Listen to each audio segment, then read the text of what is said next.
Buenas noches. La Secretaría de Cultura, por medio del Instituto Nacional de Bellas Artes y Literatura, a través del Museo de Arte de Ciudad Juárez, presentan esta charla virtual y presencial. Tenemos aquí invitados en el Museo de Arte de Ciudad Juárez, celebrando el 61 aniversario de este gran espacio. El Museo de Arte de Ciudad Juárez fue inaugurado aproximadamente un 24 de septiembre de 1963 por el entonces presidente López Mateos, en una de las visitas, de las tantas visitas que realizó a Ciudad Juárez en estas épocas. Hay que entender que el Programa Nacional Fronterizo, que es parte esencial de este museo, se llevaba a cabo durante esa época. Entonces era parte importante también el retorno del chamizal durante los años 60. Esta gran época tan enigmática en Ciudad Juárez y tan llena de modernidad y de unos nuevos bríos respecto a la forma en la que el país, nuestro país, México, estaba entrando a un progreso completamente modernista. A partir de esas épocas, el museo después inicia ya con sus preparativos para tener y recibir la museografía que iba a abrir próximamente. El museo abre sus puertas como museo un 7 de marzo de 1964. Entonces, en este entre que el museo se inaugura en septiembre del 63 y abre sus puertas ya como museo hasta el 7 de marzo, pues tenemos una gran cantidad de actividades que se estuvieron llevando a cabo en esos años, hasta que ya llegaron las piezas de las que se conformó esta primera museografía.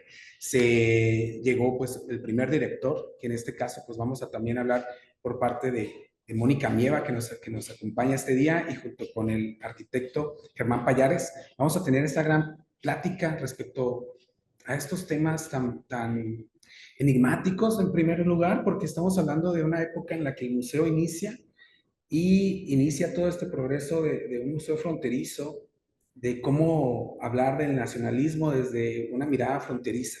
Entonces, pues me queda más que presentarles en estos momentos a nuestros ponentes el día de hoy, al arquitecto Germán Payares, al cual pido un aplauso aquí del público y por parte de nosotros también. Y a nuestra gran querida y amiga y compañera Mónica Mieva, también de la UNAM. Muchas gracias. Pues les comparto una pequeña semblanza de ambos. Inicio con la doctora Mónica Mieva, que es doctora de filosofía, investigadora y curadora pedagógica desde el 2005. Los proyectos que desarrolla se han enfocado en explorar diversas dimensiones de la potencia transformadora de los cruces entre el arte contemporáneo, la teoría crítica y la pedagogía. Mónica es doctora en filosofía contemporánea por la Universidad Autónoma de Barcelona y maestra en teoría del arte contemporáneo por la misma institución. He impartido clases de historia del arte, filosofía y estética en la UAB, en la UNAM, en la Universidad Iberoamericana, en el SOMA y 17, en el Instituto de Institutos Críticos, entre otros.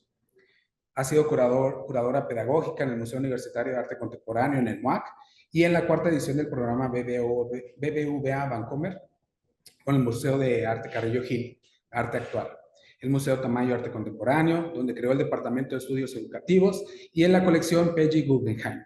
Participó en el programa de herramientas para la organización cultural de la 31 Bienal de Sao Paulo, en la Universidad de Verano, en Bricolage y Contraculturas en la Era de la Reproductibilidad Técnica al Centro Pompidou.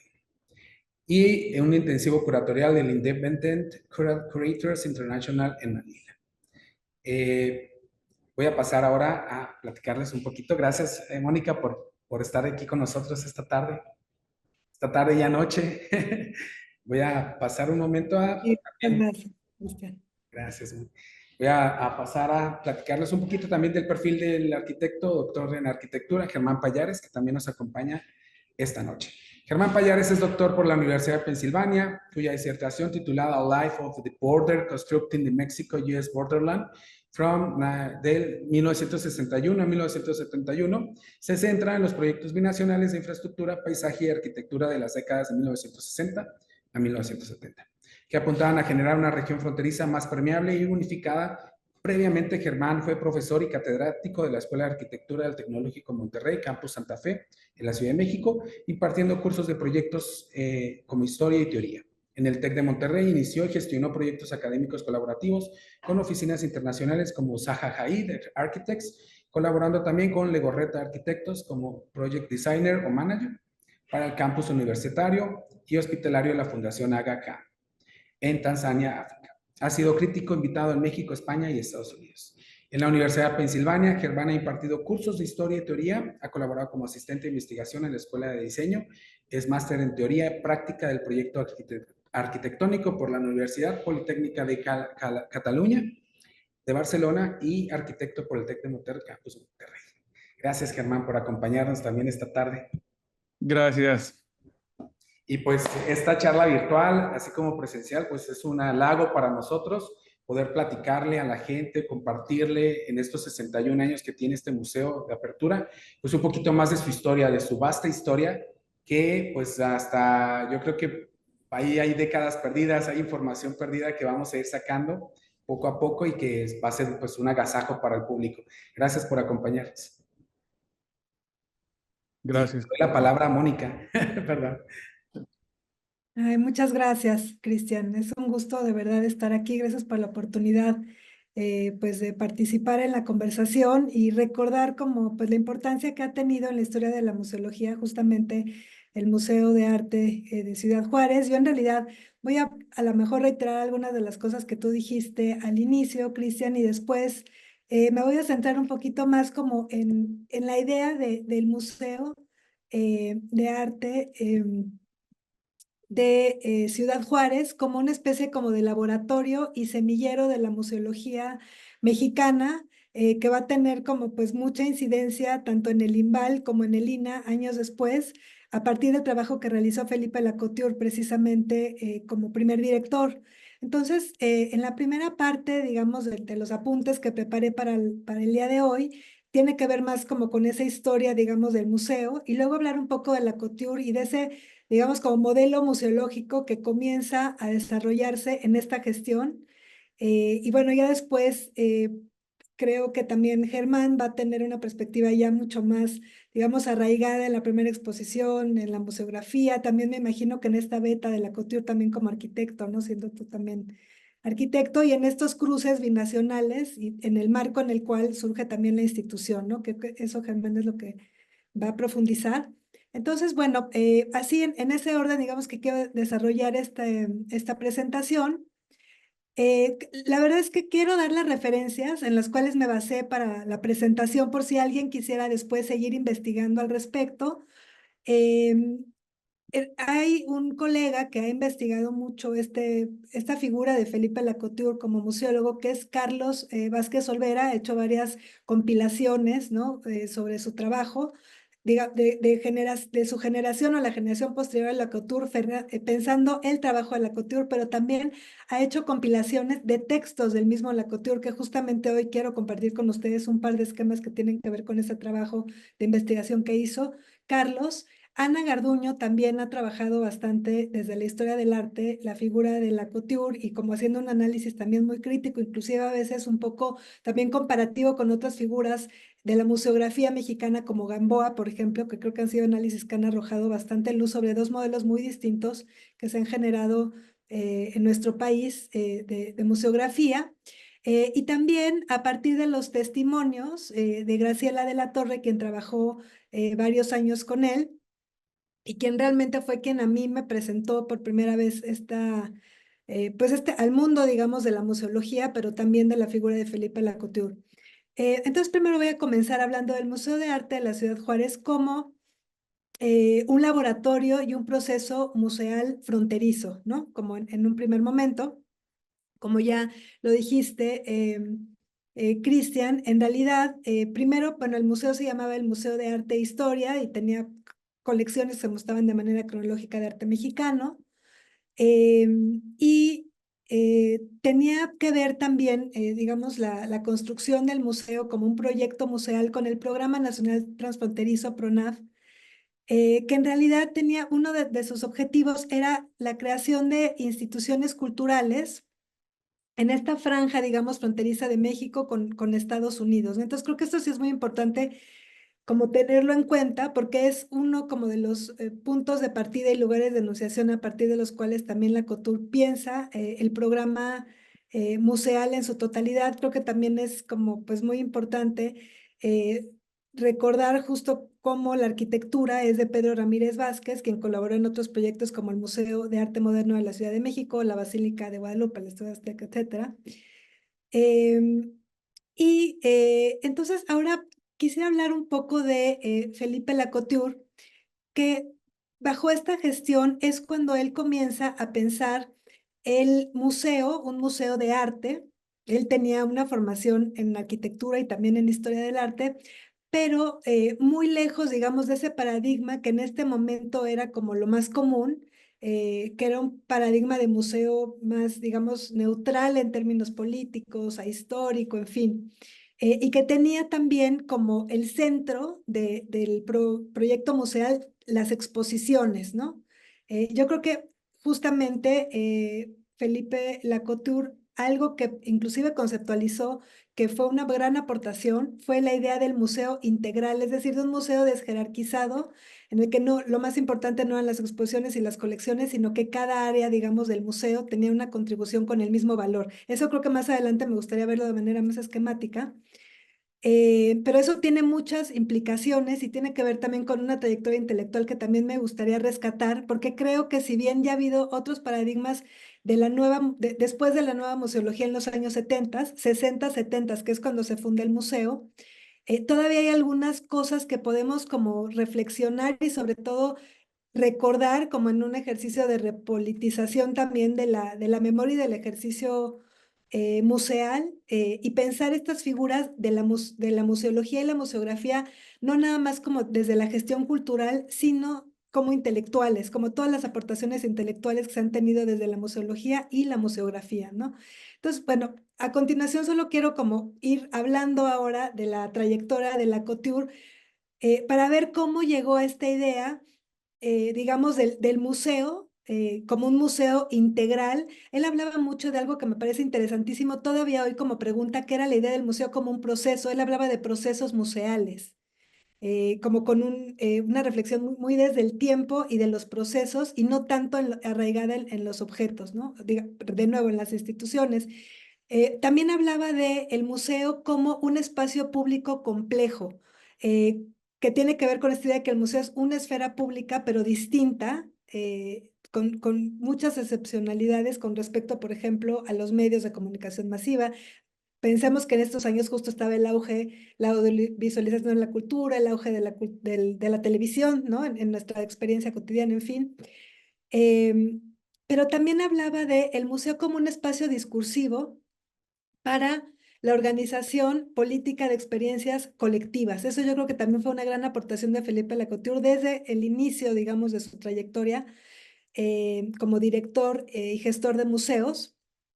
Siempre defendió también algo que es interesantísimo, creo que es cómo desde el museo se generan conocimientos desde varias disciplinas. Aunque sea un museo de arte, justo Lacouture siempre tuvo en mente y llevó a la práctica la colaboración con equipos interdisciplinarios, que ahora, bueno, pues es digamos que el pan de cada día, pero en este momento sí era realmente algo, pues un modo de hacer distinto, ¿no? Desde la museología y la museografía también mexicana. Em, entonces, en fin, me voy a concentrar ahora en hablar entonces reiterar que Felipe Lacouture inicia su carrera en los museos en el 74, en el 64, cuando lo nombran director del Museo de Arte e Historia de Ciudad Juárez. Ocupó este puesto durante el sexenio de Díaz Ordaz, y realmente fue como su ingreso formal en este universo. A partir de ahí, bueno, no voy a leer toda la trayectoria, esto también está bien documentado en estos libros que ya referí, pero la cosa es que realmente tuvo muchísimos, digamos, puestos y contribuciones, no solo en el INBA, lo que hoy es el INVAL, sino también desde el INA, ¿no? Yo, por ejemplo, he estudiado un poco más la beta de Lacouture y las contribuciones que ha tenido, por ejemplo, a los espacios educativos o áreas educativas de los museos, quien fue realmente quien los instituye ya como servicio educativo. De hecho, conozco mucho más la historia de esa historia de parte del INBA que del INA, que justamente va de la mano con la trayectoria de Graciela de la Torre en el mundo de los museos, que funda el primer departamento de servicios educativos en el San Carlos, en el Museo Nacional de San Carlos.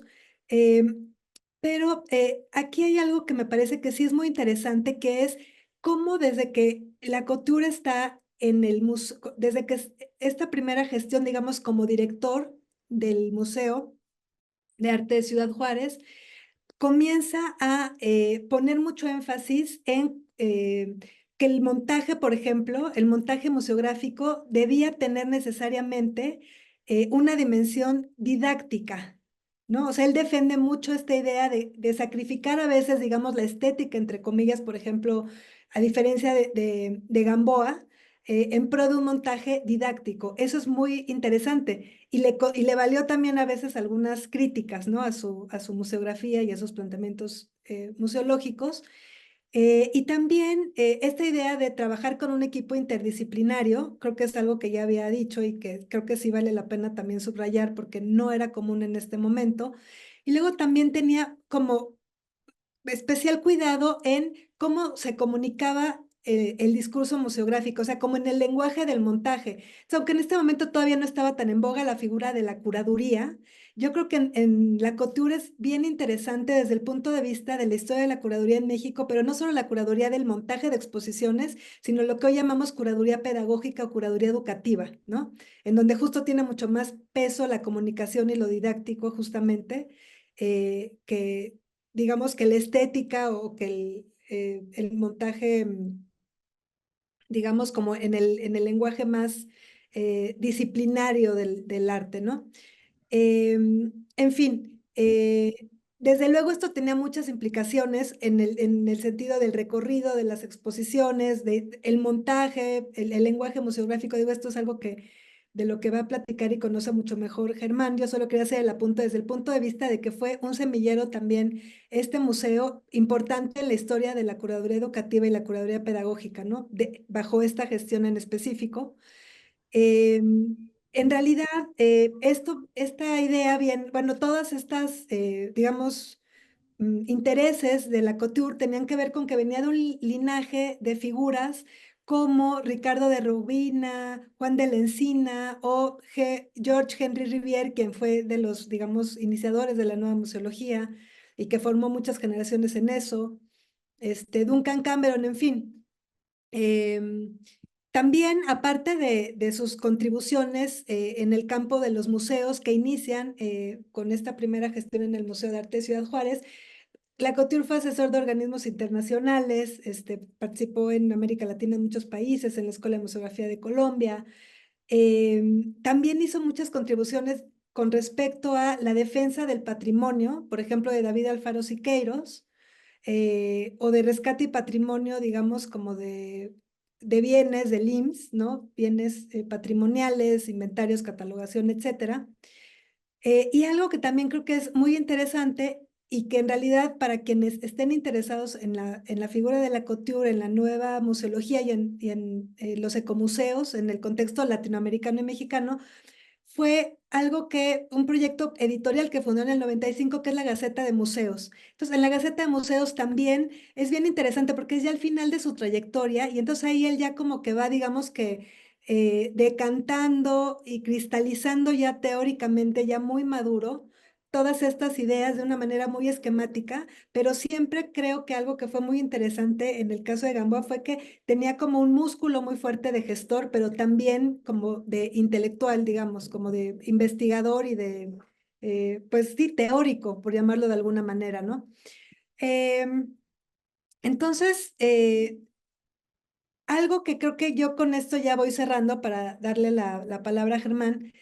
eh, Creo que algo de lo que más interés puede tener para nosotros, sobre todo en el contexto de los museos de arte, tiene que ver con pensar, digamos, hoy cómo concebimos a nuestros públicos como ciudadanos o comunidades y no solo como consumidores. Creo que como ya después de toda esta lógica de neoliberalismo en la que estamos hoy sumergidos bajo coordenadas muy distintas de las de cuando se funda el Museo de Arte de Ciudad Juárez, en las que ha tenido mucho más peso ahora, como, no sé, paradojas y tensiones tan fuertes como una precarización muy fuerte del sector y por otra parte también una neoliberalización en algunos momentos.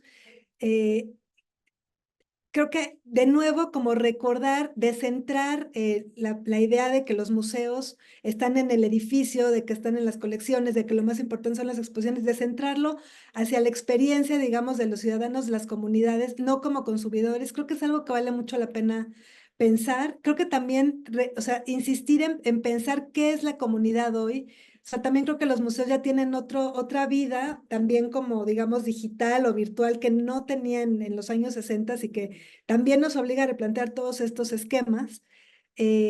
Solo me gustaría ya terminar con esta, como estos esquemas de la couture, para ver, digamos, la actualidad que tienen todavía hoy sus ideas.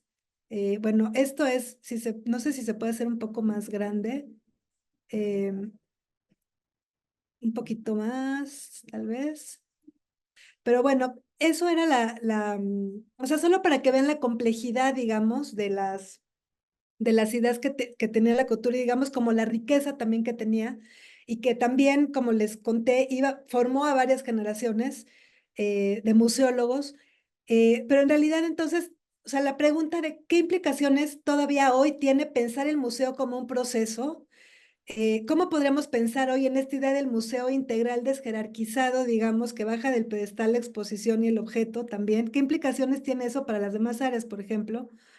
Y luego tiene todas estas capas también un museo que creo que también vale mucho la pena partir de ahí, ¿no? Como desde cada excepcionalidad. Ahora hablando, por ejemplo, del Museo de Arte de Ciudad Juárez en un nivel filosófico, ontológicamente, digamos, creo que tiene una cosa, que es lo que trabaja Germán de este proyecto fronterizo, ¿no? Tiene también cada museo, digamos, tiene su propia ética, su propia epistemología, ¿no? Sobre todo pensando, digamos, qué relación puede tener un museo de arte que produce investigación, que produce conocimiento a partir de sus exposiciones, pero también a partir de sus dispositivos, por ejemplo, de mediación, de su museografía, ¿no? Y luego todas las herramientas que tiene la museología, que también es la semiología, lingüística, pedagogía, en fin,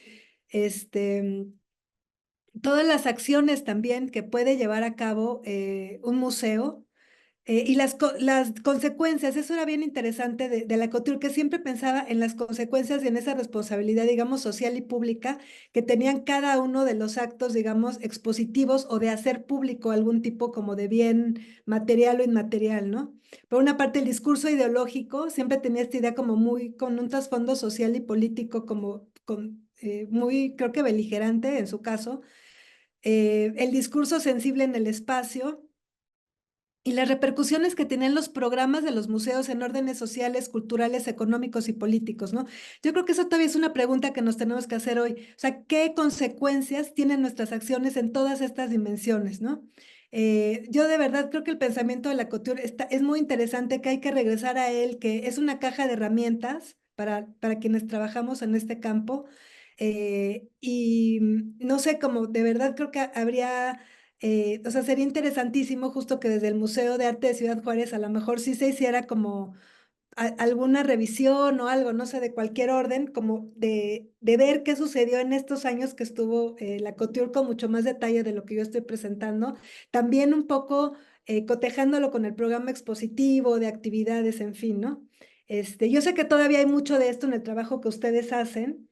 Y creo que más bien lo que yo intento hacer ahora con estas conclusiones es abrirlo a quienes nos acompañan y cómo se puede pensar también en otros museos. ¿Podrías pasar la otra, por favor, Cristian? Y ya con esto cierro. Sí, Eh, a ver, es la siguiente. Germán, ¿nos apoyas en la siguiente? Sí, es que está bajito. Es que no pude abrirlo tampoco. ay, no. Pero la tiene Germán. Entonces, Ah, Germán, si nos perfecto. apoyas ahí con la segunda. Sí, en mi computadora está la segunda imagen. No sé si ustedes no la ven. Ah, no, nosotros No, no, si quieres, estamos viendo todavía la primera. estábamos viendo la primera. Eh, no sé qué podemos hacer porque... Ah, bueno, no, no importa. Yo, puedo, o sea, digamos, en A ver, realidad, ahí a lo mejor en una escala más pequeña. En esa. a ver. Esa mera, sí. Así ahí está, perfecto.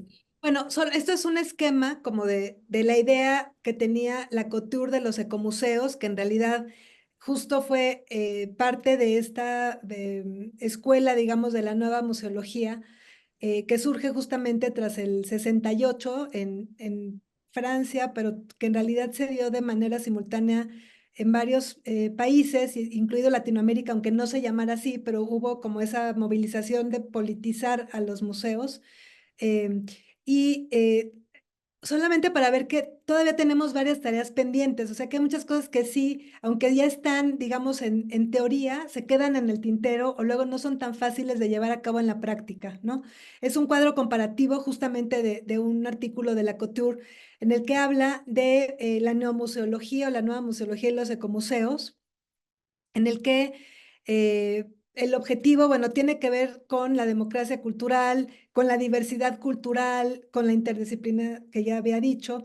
Esto de la diversidad cultural creo que sí es muy interesante porque la nueva museología, digamos, en Latinoamérica y en México, aunque no se llamaba así, sí tenía cierta como sintonía con lo que hoy llamamos discursos descoloniales, y había latencias en la Couture, ¿no? Defendiendo esta diversidad cultural y en el trabajo también que hizo en el Museo de Arte de Ciudad Juárez, como con esta conciencia de lo fronterizo, la importancia, digamos, de los contextos del trabajo situado, justo de lo que hoy se llaman epistemologías situadas, pensar el museo justo como un territorio, la idea del público, pues como una comunidad participativa que debería tener voz y voto en la gobernanza de las instituciones y en los programas, que creo que es lo que más hay camino por andar todavía.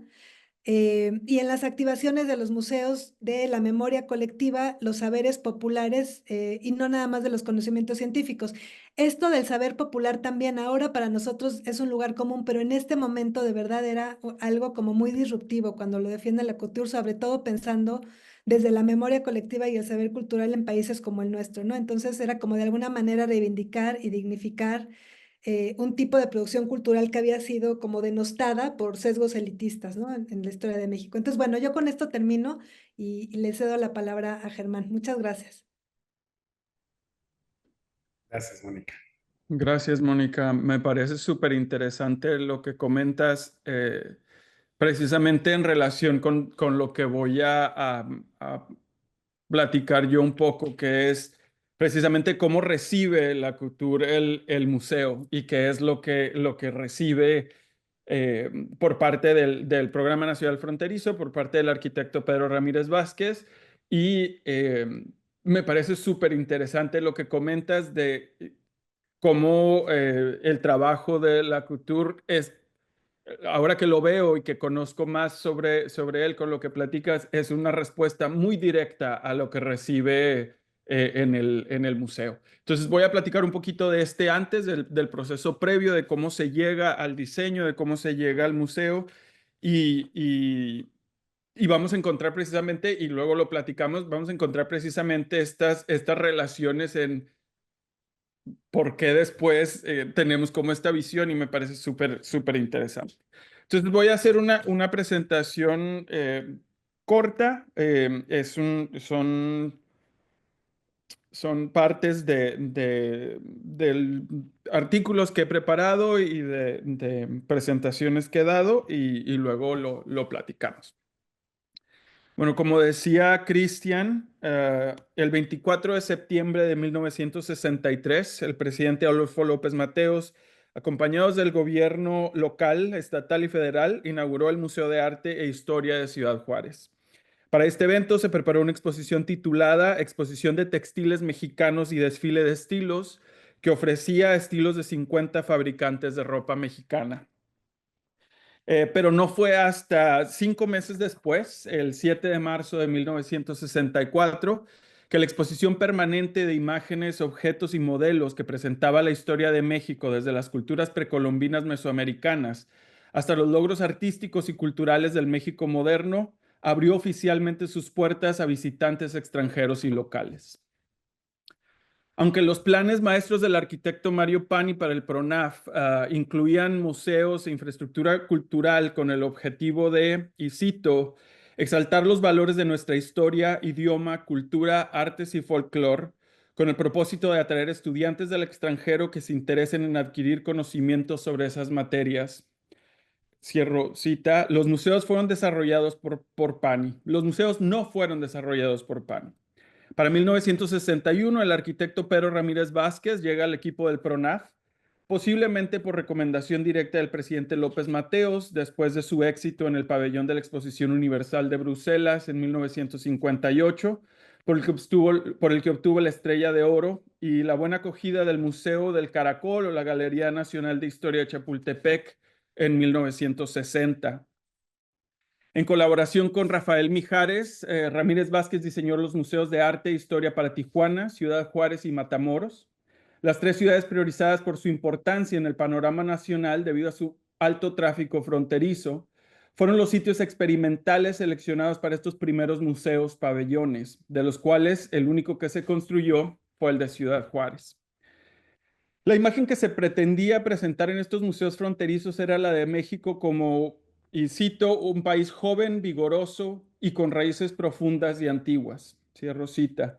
Una formulación que se había creado desde los tiempos posrevolucionarios, con la inclusión de tropos como formas y figuras de inspiración precolombina en su arquitectura y la exhibición de objetos ya fueran auténticos o réplicas de culturas prehispánicas, pinturas y esculturas del periodo colonial y la inclusión de los mundialmente famosos murales mexicanos, los museos intentaban cubrir el aspecto cultural de esa imagen. Mientras que materiales como el tezontle, combinado con mármoles para hacer patrones de pisos, de la misma manera que en muchos edificios históricos de la Ciudad de México. Pero para cubrir la otra mitad de mostrar este país joven y vigoroso, se hizo uso de una arquitectura con la que Ramírez Vázquez ya había experimentado en los pabellones de exposiciones de las ferias universales. Estructuras prefabricadas de acero y paneles de hormigón que permitieran una construcción rápida y dando paso a una arquitectura mexicana dignificada que caracterizaría los proyectos para la frontera.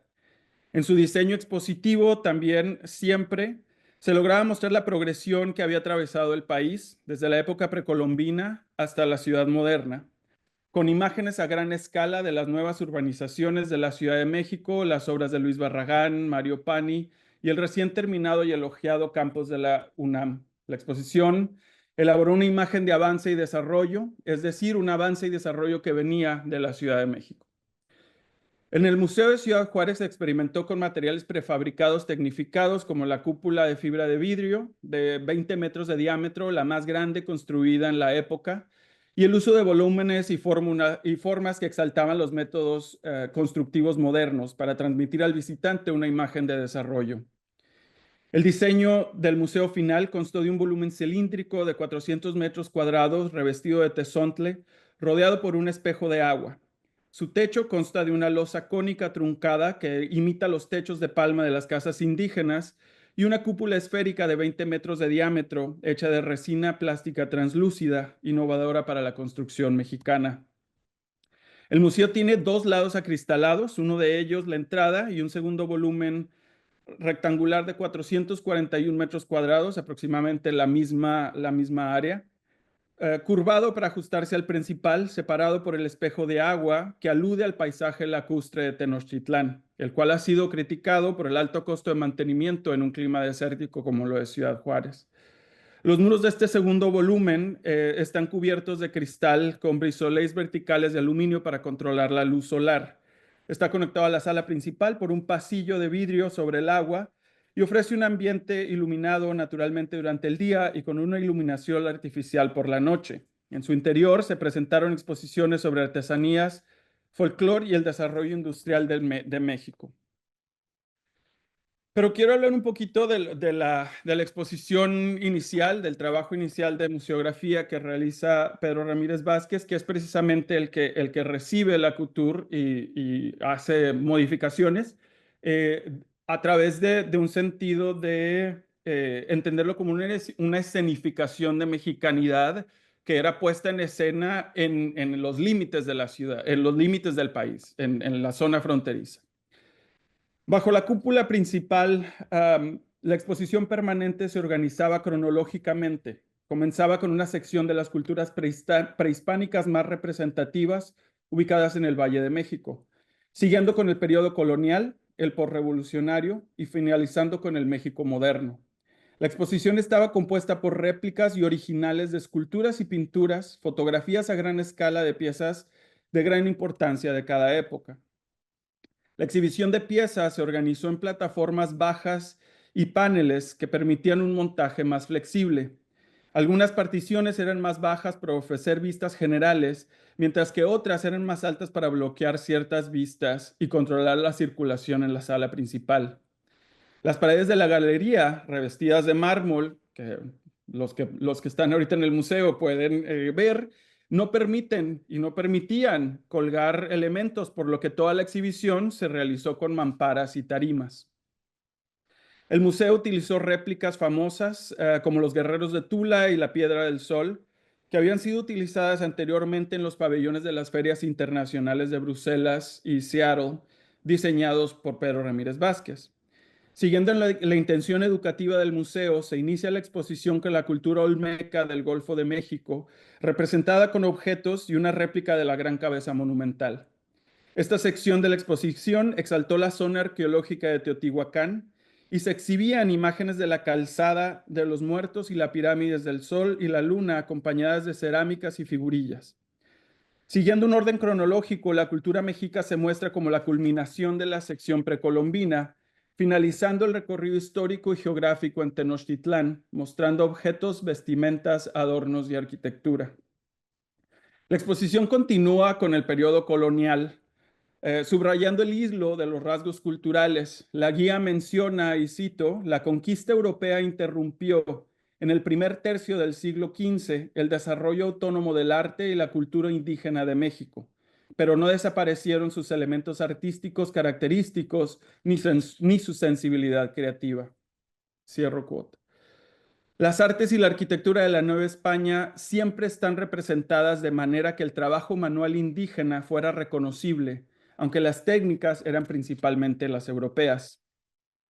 Las particularidades del barroco mexicano se presentan como la culminación de este proyecto de mestizaje, pues era en las expresiones barrocas donde se reinterpretan los colores indígenas y la ornamentación de las pirámides, convirtiéndose en un rasgo importante de los nuevos templos católicos. Una réplica de la cruz del cementerio de Cuautitlán del siglo XVI e imágenes de gran tamaño de las fachadas y detalles de San Agustín de Acolman y la Catedral de Zacatecas sirven como fondo de maquetas de templos, réplicas de santos y vírgenes y, por supuesto, una réplica de la imagen de la Virgen de Guadalupe que completa la sección.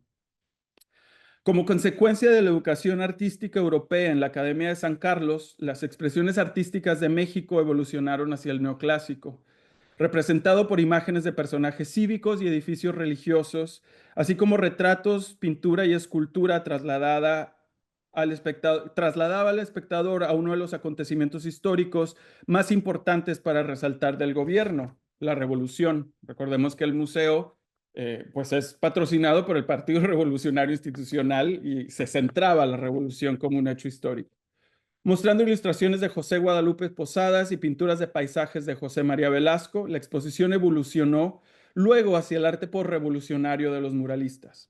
La sección de arte moderno se inició con los murales de Diego Rivera, José Clemente Orozco y David Alfaro Siqueiros en las paredes de los edificios de las nuevas instituciones de gobierno, los cuales eran fotografiados y puestos en escena. La arquitectura del siglo XIX,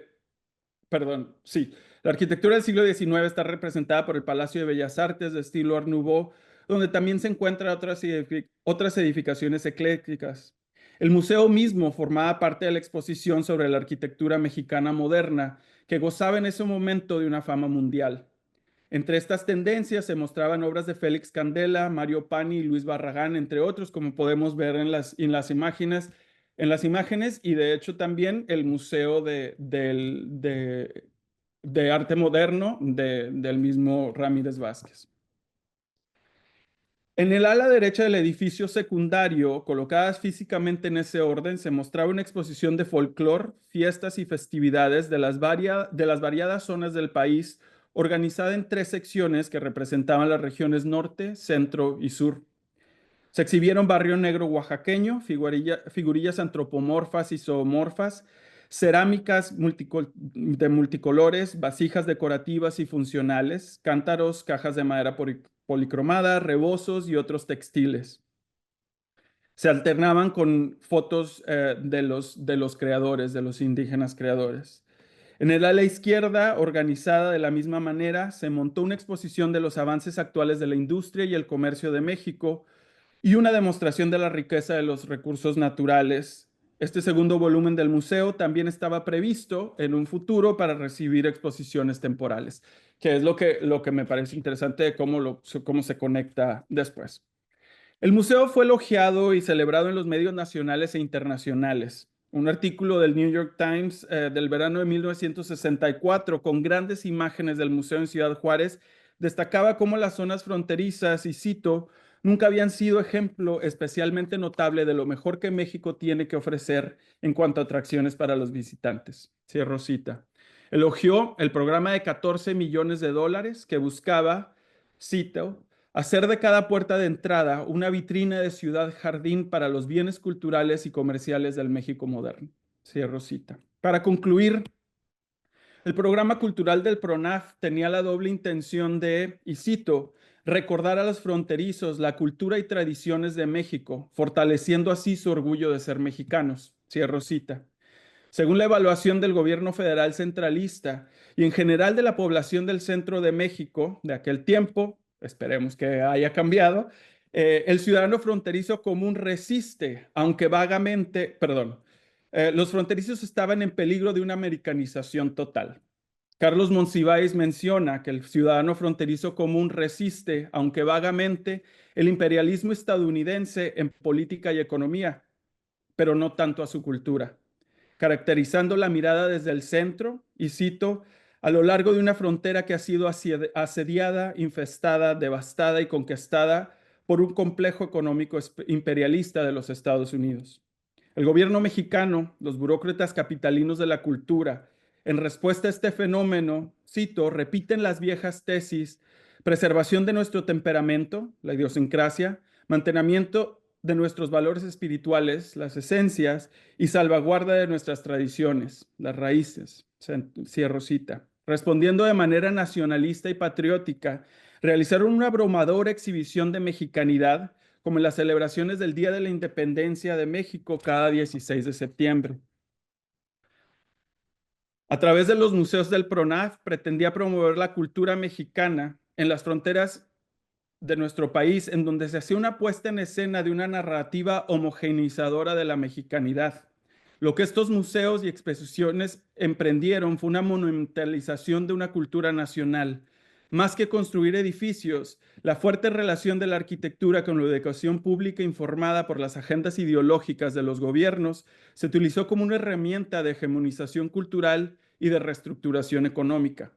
Los museos de la frontera con México fueron un espacio donde mostrar una idea de mexicanidad tan perfecta y meticulosamente elaborada como la frontera era percibida como desordenada, mal construida y confusa.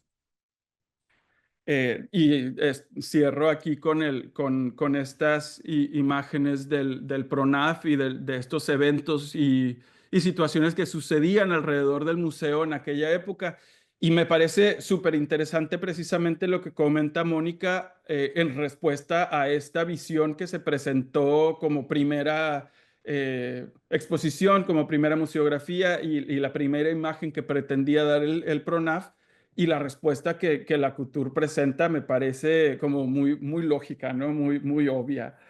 No obvia en el sentido por supuesto, sino es que esto era lo que se necesitaba ver en un museo fronterizo, ver algo más local también.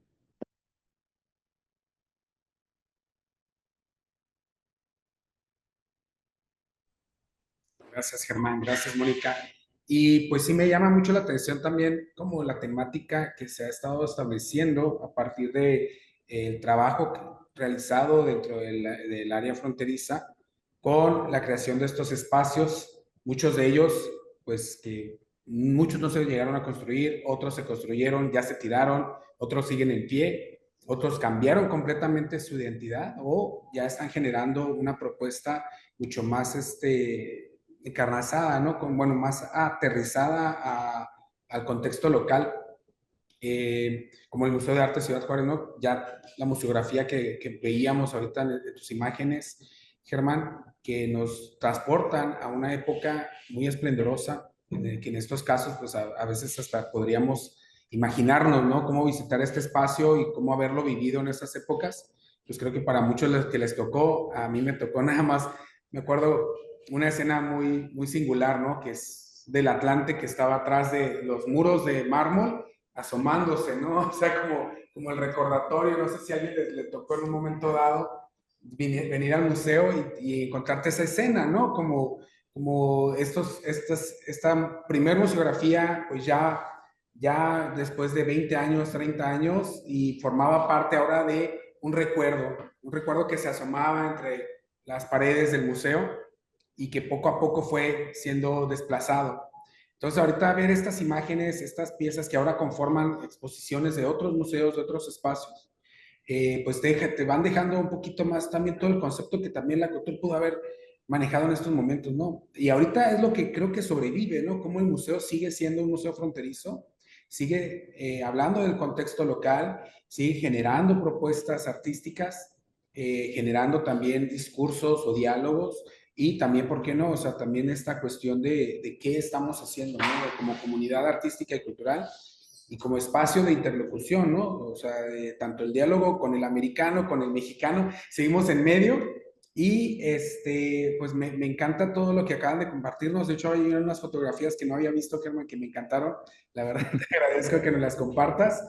Y también, Mónica, creo que parte esencial de lo que comentábamos ahorita es cómo rescatamos todo este archivo histórico, cómo se generan propuestas para que no olvidemos el trabajo que se hizo con nuestros anteriores directores.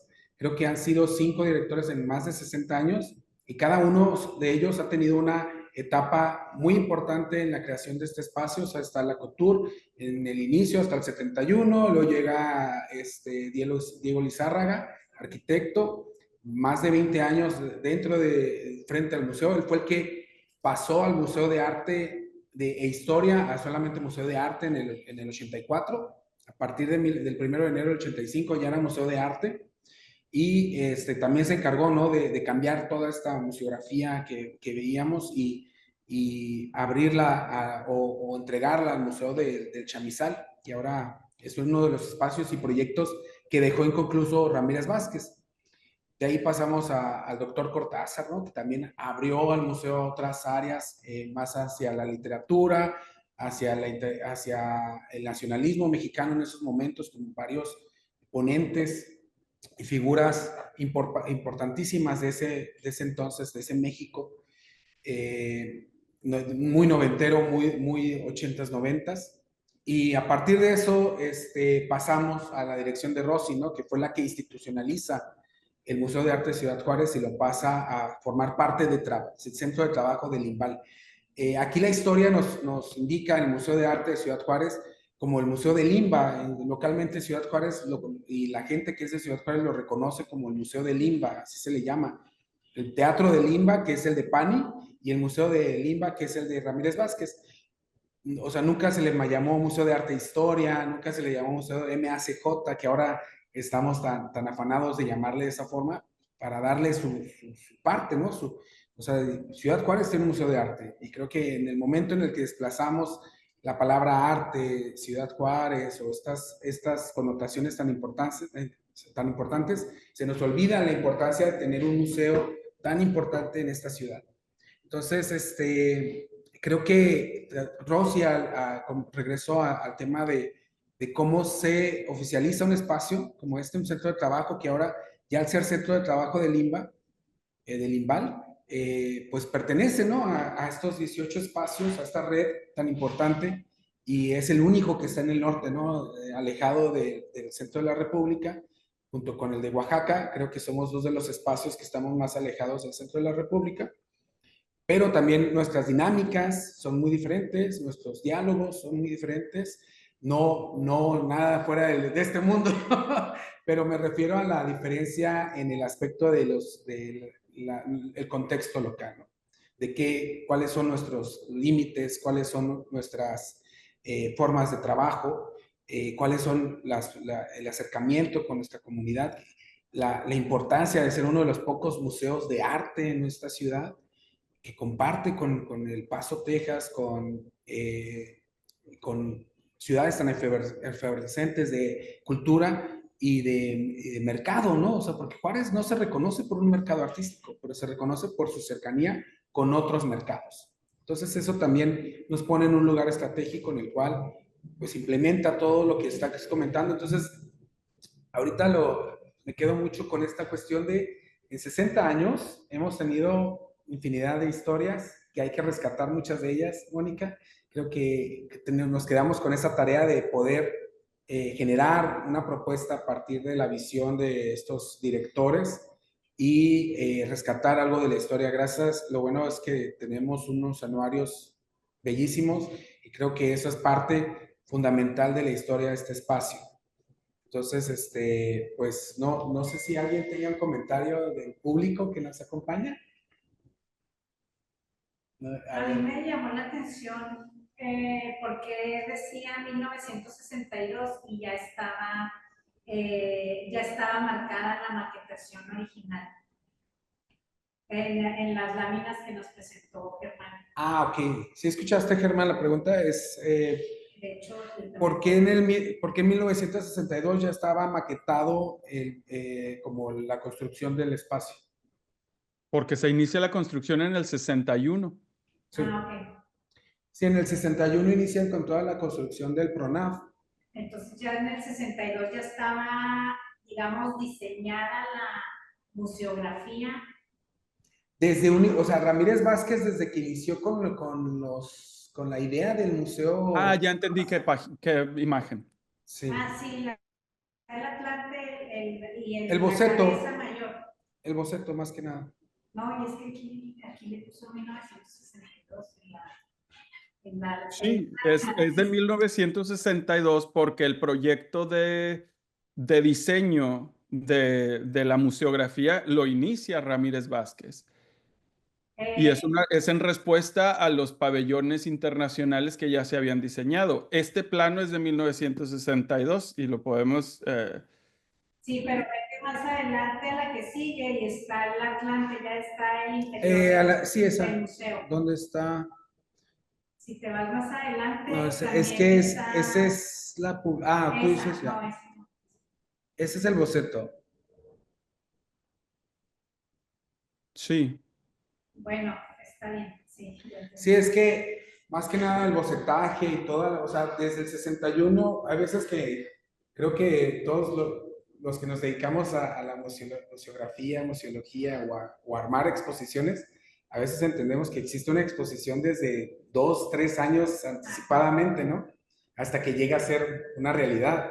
Entonces, de repente sí entendemos que ya existe el concepto, pero en lo que se genera logra verse. Sí, es un boceto, no es un dibujo.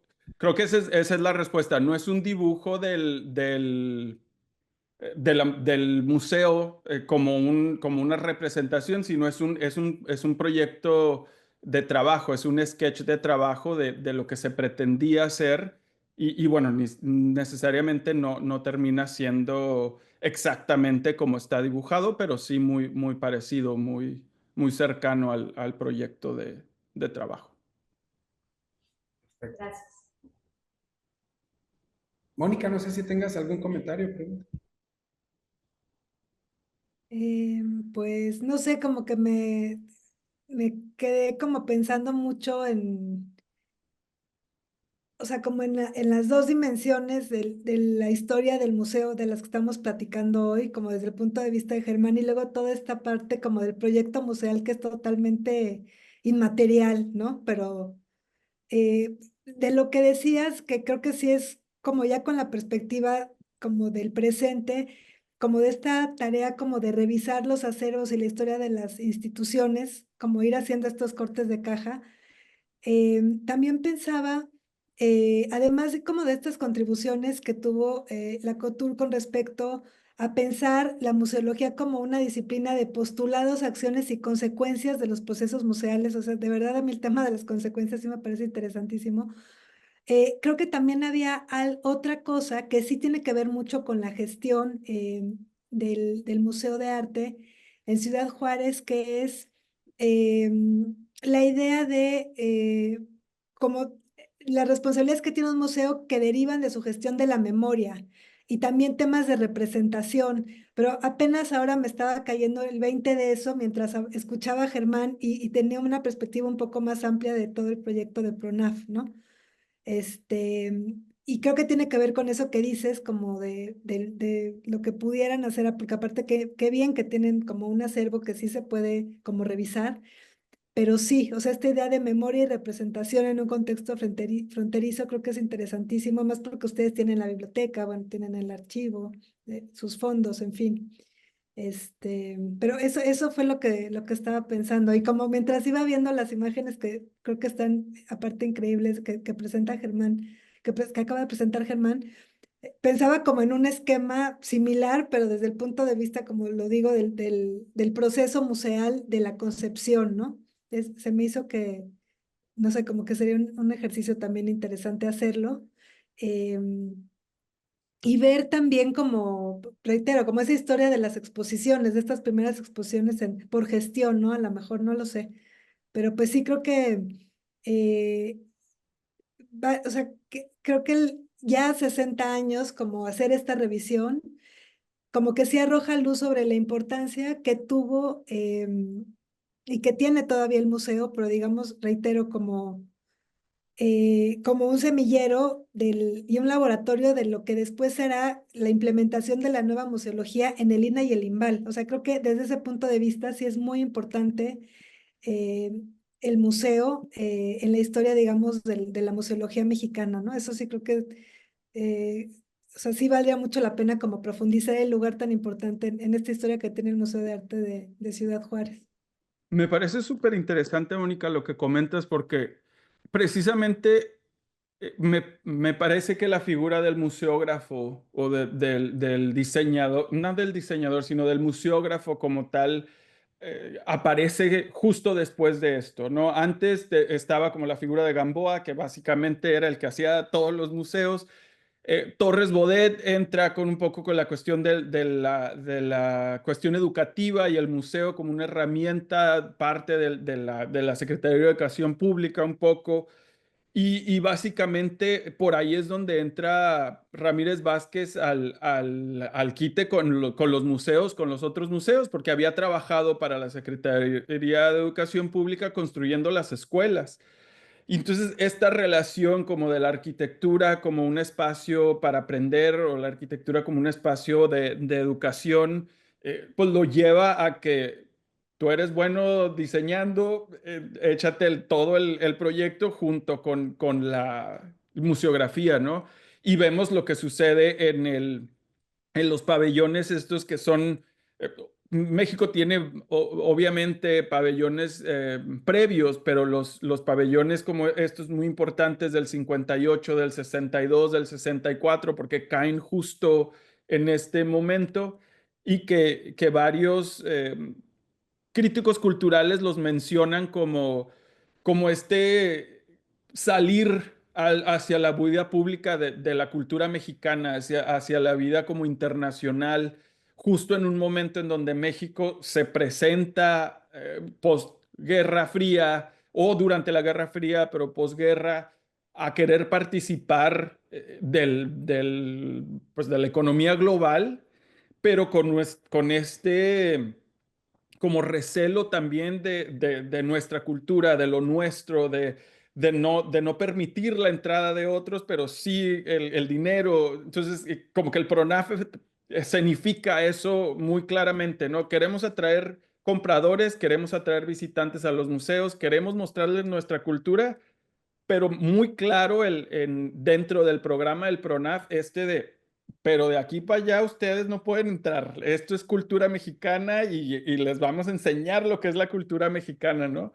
Y me parece muy interesante lo que comentaba Cristian acerca de cómo en los 80s y 90s hay un cambio fuerte en lo que sucede en el museo, porque es precisamente finales de los 70s cuando Carlos Monsiváis, Carlos Fuentes, y bueno, previamente ya lo había hecho con El laberinto de la soledad, y se me está yendo el nombre.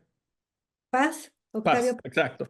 Este análisis del fronterizo, este análisis del pachuco, este análisis como de la cultura fronteriza y la cultura mexicana, y cómo es en este momento en donde el solo hecho de que ya estos personajes de la cultura nacional hablen sobre la identidad fronteriza, me parece que es como otro volver los ojos hacia la frontera, que no había pasado como desde los 60, ¿no? Pasa esto. Yo en la tesis escribo que con el ganar las Olimpiadas, pues a nosotros no nos vino bien, nosotros como fronterizos, porque todo el esfuerzo que se había puesto en la frontera para mostrar una cultura, para poner dinero y desarrollar infraestructura cultural, se regresa al centro para desarrollar la infraestructura cultural y deportiva para los Juegos Olímpicos. Y entonces la ciudad cambia de, de visión hacia el futuro y se enfoca hacia la maquiladora, y el dinero viene de la maquiladora, no viene del turismo, y entonces eso cambia completamente la proyección de las ciudades fronterizas, no solamente de Ciudad Juárez, hacia afuera.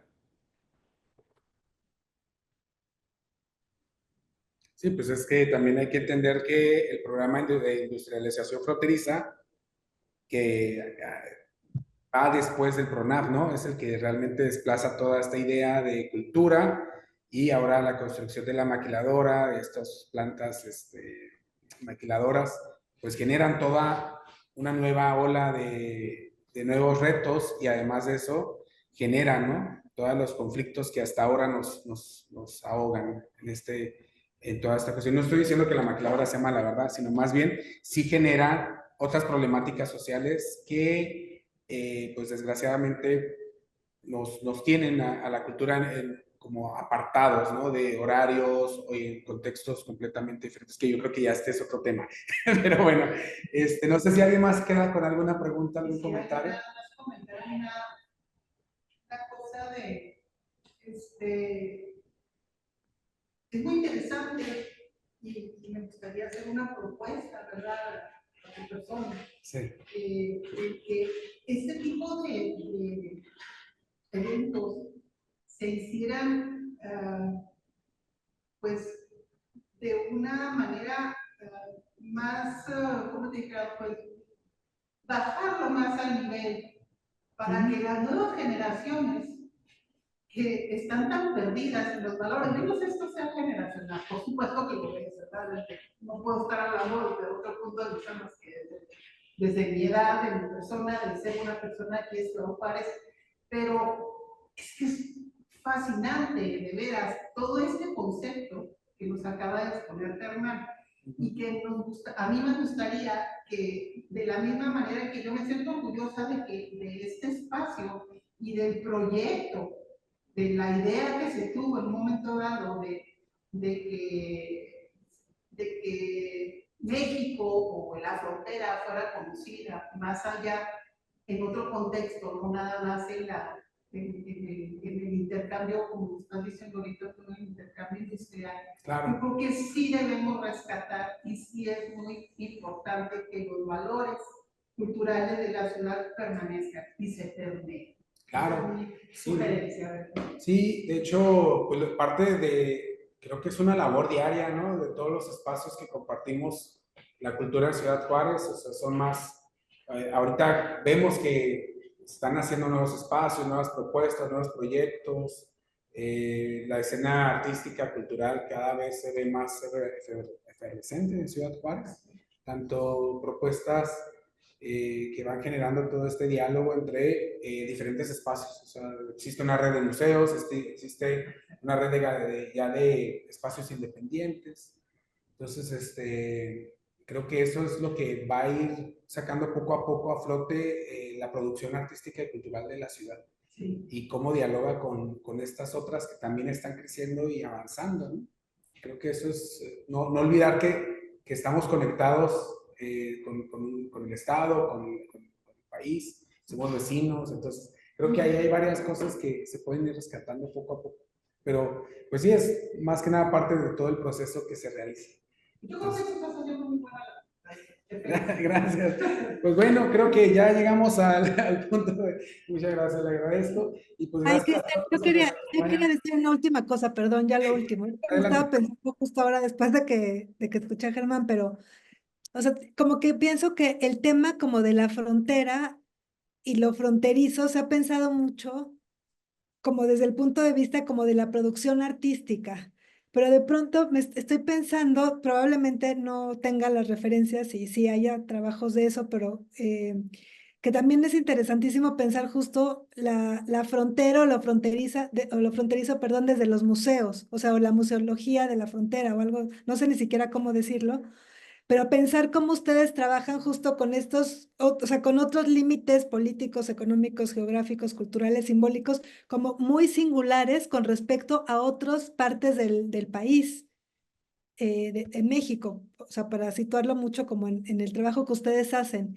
No sé, o sea, no se me deja como muchas preguntas, pero me parece, por lo que escucho, y ustedes que tienen también todas las referencias como mucho más amplias y profundas como históricas también, que también sería como un campo de, pues no sé, como de investigación y seguramente que saldrían un montón de aprendizajes, sobre todo ya retrospectivo a lo que ha ido sucediendo con el programa, en principio del museo que tú diriges, ¿no?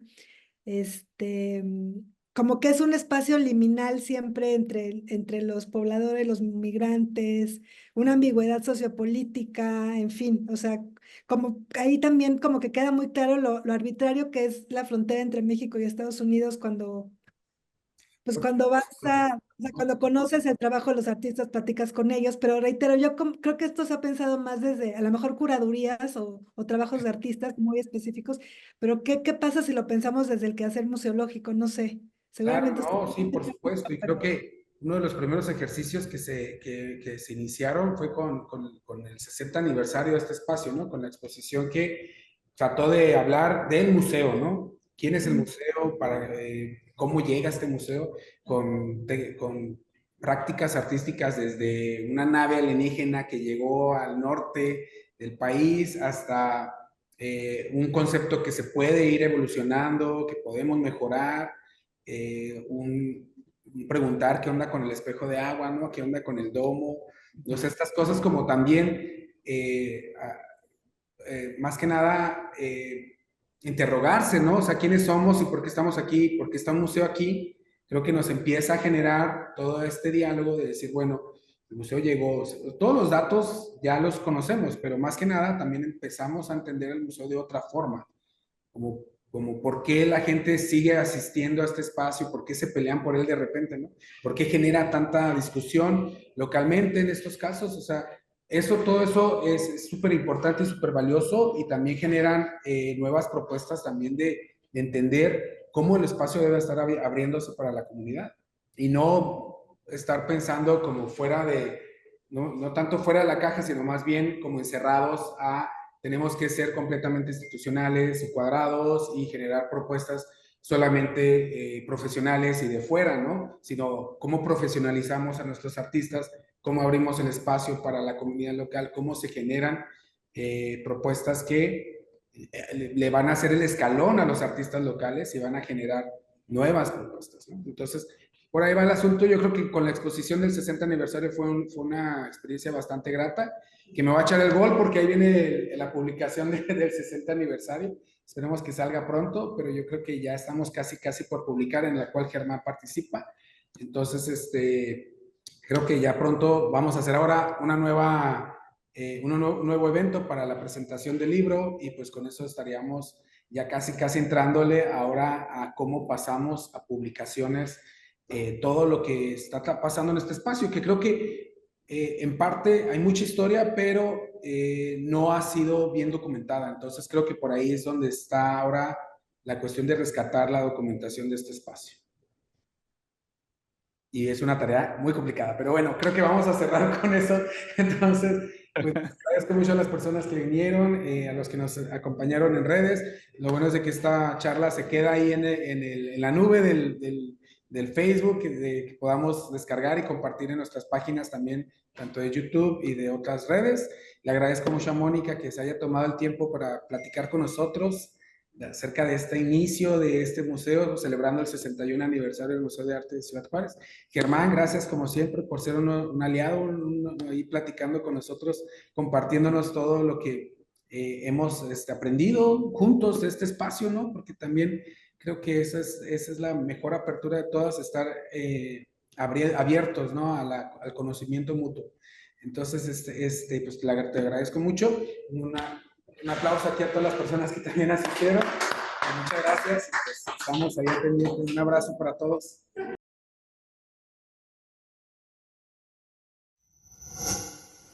Gobierno de México.